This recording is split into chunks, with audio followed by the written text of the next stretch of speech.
ও মাই god! ভাই রে ভাই, এটা কি? আমাদের টিম ইন্ডিয়া যে এতটা আগুন হয়ে খেলবে, এক কথায় বলতে গেলে আউটস্ট্যান্ডিং ভাই।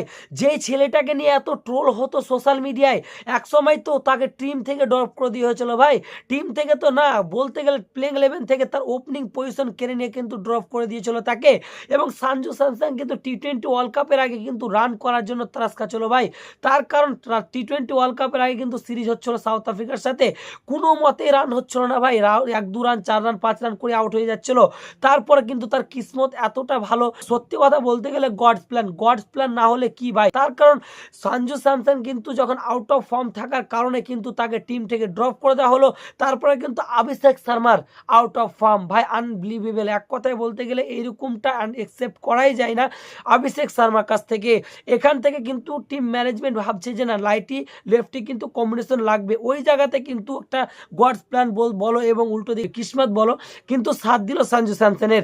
সঞ্জু স্যামসন কিন্তু রাইটি লেফটি কম্বিনেশনে এসে ভাই অসাধারণ কিন্তু ইন্টেন্ট নিয়ে ব্যাটিং করলো আজকে। এই নকআউট তো না, কিন্তু নকআউটের মতো ম্যাচে কিন্তু অসাধারণ পারফর্ম করলো। আমাদের প্লেয়াররা আসছিল এবং যাচ্ছিল, ছোটখাটো পার্টনারশিপ হয়েছে কিন্তু তিলক বর্মার সঙ্গে। তারপরে তোমার উল্টো দিকে সূর্যকুমার যাদবের সঙ্গে কিন্তু পার্টনারশিপ হয়েছে সঞ্জু স্যামসনের, কিন্তু কেউ টিকে থাকতে পারেনি। অবশেষে কিন্তু যাকে নিয়ে ট্রোল করছিল, যেই কিন্তু অবহেলা করছিল সোশ্যাল মিডিয়ায়, তেই কিন্তু আজকে টিম ইন্ডিয়াকে একটা অপরচুনিটি দিল টাইটেল ডিফেন্ড করার।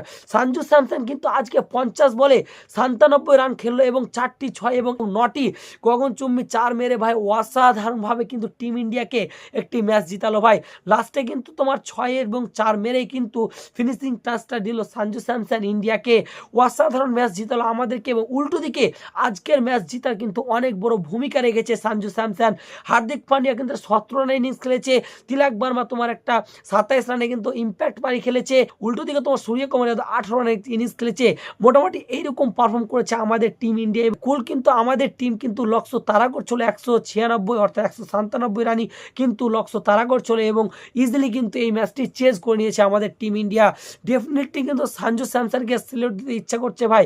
তার কারণ সঞ্জু স্যামসন যে এবিলিটি নিয়ে খেলেছে, এমনি এমনি তার ভাই টি-20 ফর্মেটে 3টি সেঞ্চুরি নেই এবং 11টি অর্ধ সেঞ্চুরি নেই ভাই। তার মধ্যে কিন্তু কিছু এবিলিটি কোয়ালিটি রয়েছে, ওই জন্যে কিন্তু তার মধ্যে এইরকম প্রতিভা রয়েছে এবং এইরকম একটা আন্ডার প্রেসার ম্যাচে এসে কিন্তু ইন্ডিয়াকে একতরফা ম্যাচ জিতিয়ে দিচ্ছে ভাই। একতরফা বলতে তিনি কিন্তু একদিক থেকে কিন্তু ম্যাচ জিতিয়েছে, অন্যদিকে কোনো প্লেয়ার তার সাথ দিতে পারেনি। তিলক বর্মা, সূর্যকুমার যাদব মোটামুটি দিয়েছে, তারপরেও কিন্তু আমি বলবো সঞ্জু স্যামসন এই ম্যাচটি ওয়েস্ট ইন্ডিজের পকেট থেকে কিন্তু বের করে নিয়ে এসে ইন্ডিয়ার ঝুলিতে ঢেলে দিয়েছে। তো তোমার কি মূল্যবান মতামত? সেকেন্ড কোয়ালিফাই ম্যাচটি যে ইংল্যান্ডের সাথে রয়েছে, কে জিততে চলেছে, আমাদের টিম ভারত না ইংল্যান্ড? তোমার মূল্যবান মতামত অবশ্যই কমেন্ট বক্সে লিখে জানাও। আর হ্যাঁ, এরকম ছোট থেকে বড় আপডেট পাওয়ার জন্য এবং উল্টো দিকে আইপিএলও চলে আসছে, আইপিএলের সমস্ত আপডেট পাওয়ার জন্য এই অ্যাকাউন্টটি অবশ্যই ফলো করে যাও। তো দেখা হচ্ছে নতুন কোনো অন্য কোনো ভিডিওতে। ততক্ষণ পর্যন্ত তোমরা সব ভালো থেকো। ধন্যবাদ।